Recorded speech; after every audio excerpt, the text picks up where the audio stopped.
Resistir. Existir. Existir. Resistir. Resistir. Existir. Programa Resistir.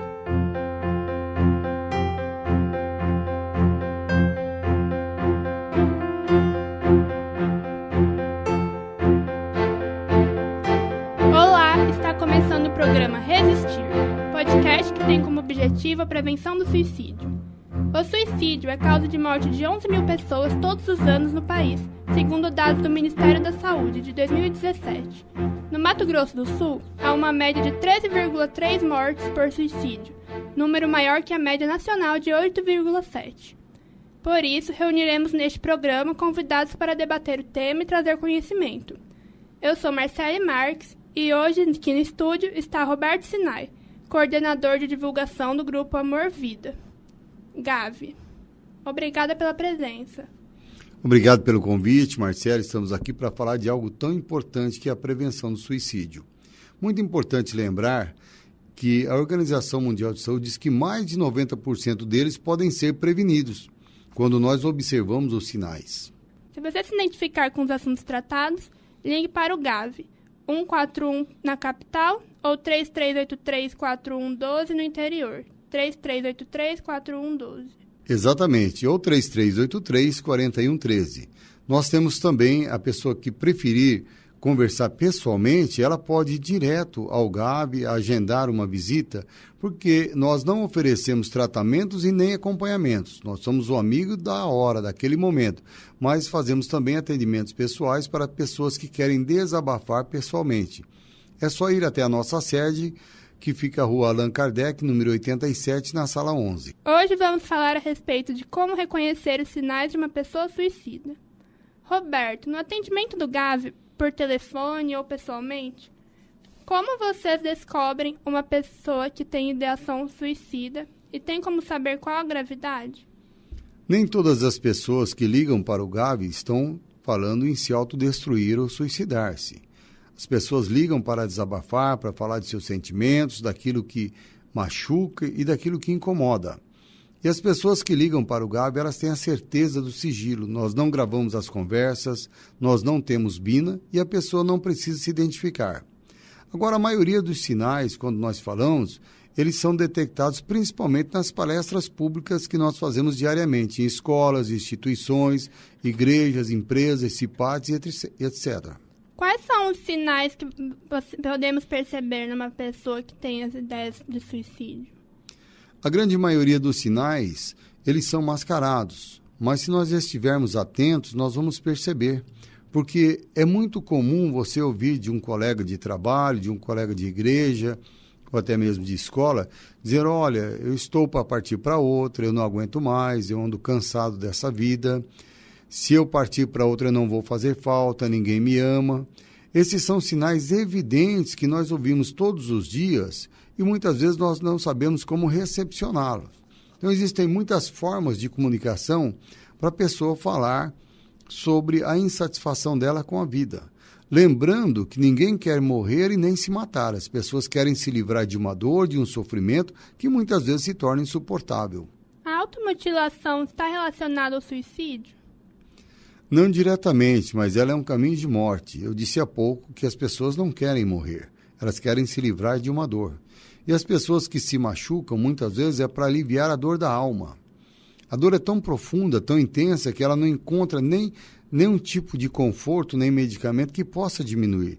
Então ela acaba se machucando para que essa dor da alma seja substituída por uma dor física. Algumas pessoas mudam a aparência quando estão pensando no suicídio. Qual o objetivo dessa mudança? É muito importante essa pergunta, porque se nós observarmos a estima das pessoas, é muito natural você levantar, tomar um banho, a mulher principalmente se maquiar, colocar os seus adereços e sair sempre bonita, cheirosa. Assim como o homem também normalmente anda barbeado e bem arrumado, em direção ao trabalho, à escola, ou seja lá qual for o ambiente. E nós observamos muitos sinais, quando a estima começa a baixar, as pessoas começam... Os primeiros traços são de abandono à higiene pessoal. E daí parte para o isolamento social, quando as crianças não querem sair com os pais, quando os adultos, os casados não querem sair com a esposa e vice-versa, quando eu começo a preferir ficar em casa do que conviver socialmente. Esses são sinais de que a estima está baixando, e depois que a estima baixar eu posso ficar muito deprimido. E depois de deprimido eu fico depressivo e entro numa doença que muitas vezes me leva à morte. Algumas pessoas, antes de cometer o suicídio, fazem algumas coisas que só são descobertas após a morte, algumas vezes. Quais são essas e como que você vê isso? Veja, existem diversas formas de comunicação da intenção de autodestruição. Algumas pessoas através do comportamento físico, outras pessoas através das mídias sociais, que são muito usadas hoje, deixam sinais evidentes, né? E também pessoas que têm o capricho de deixar o seu guarda-roupa arrumado, suas contas pagas, pessoas que partilham a herança ainda em vida, são sinais preocupantes. Mas eles vão muito além disso. E também nós temos que observar muito os sinais silenciosos.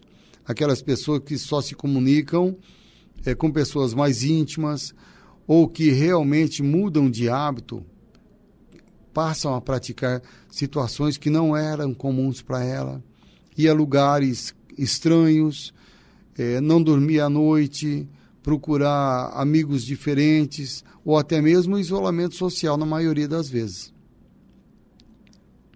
No caso da arrumação e até da carta, você acredita que essas são tentativas de se desculpar ou tentar se explicar com os entes queridos?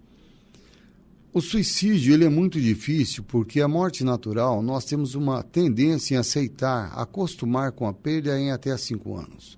Agora o suicídio ele deixa um rastro de perda, um rastro de violência, de consequências e sequelas em até 60 pessoas.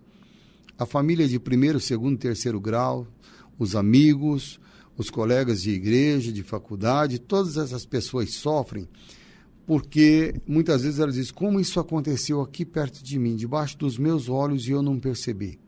Então isso é algo muito preocupante. Mas esses sinais, eles vêm ao longo de muito tempo.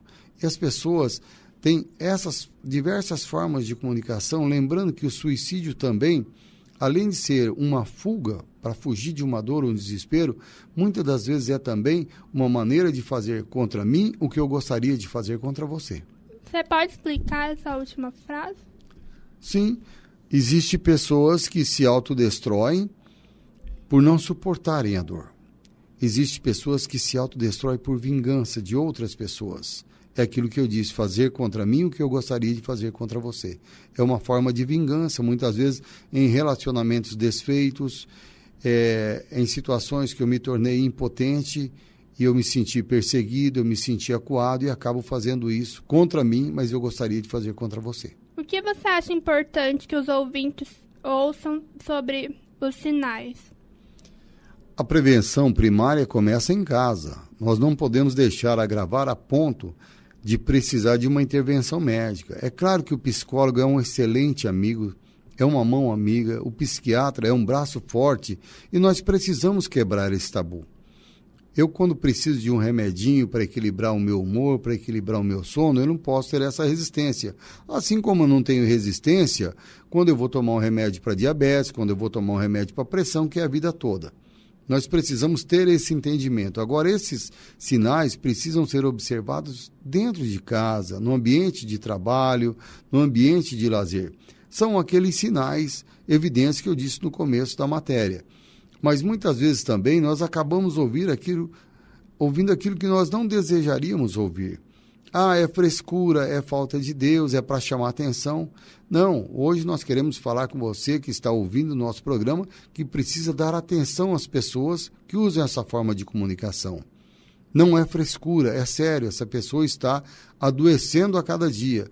E os gritos de socorro dela precisam ser ouvidos, ainda que das mais diferentes formas. Não é frescura, não é falta de Deus. Se fosse falta de Deus, padres, pastores e líderes espirituais não se suicidariam. Realmente é uma doença, realmente é um problema que pode ser desde psiquiátrico a uma depressão moderada ou crônica que precisa atenção de profissional da área da saúde, para que isso não venha a ocorrer. Tem jeito? Claro. A Organização Mundial de Saúde diz que mais de 90% desses casos podem ser evitados quando detectados a tempo. Explique para nós sobre o GAV, como o ouvinte pode procurar ou até se tornar um voluntário. Para ser um voluntário, basta ter mais de 18 anos e um espírito solidário. Nós oferecemos um curso gratuito que dura em média de 3 meses, que são feitos aos finais de semana, para que a pessoa aprenda sobre o poder da escuta. Porque no GAV nós muito mais ouvimos do que falamos. E algumas pessoas falam, mas vocês só ouvem, porque nós não julgamos, não direcionamos e nem aconselhamos. Mas nós temos as ferramentas que facilitam o destravamento do nosso interlocutor. E essa pessoa pode nos procurar pelo telefone 141 se estiver na capital, ou em qualquer outro município do estado ou mesmo em outros estados, pelo 3383-4112. As pessoas que quiserem também uma palestra gratuita do GAV, pode ligar em um desses 3 telefones e pedir que nós também estaremos atendendo através de agenda. E eu gostaria que os nossos ouvintes também visitassem o nosso site, que é www.grupoamorvida.ong. Obrigada, Roberto. Obrigado pela oportunidade, um grande abraço a todos e o GAV está sempre de braços abertos para ajudar a salvar vidas. Obrigada a você, ouvinte. O podcast Resistir fica por aqui. Até mais.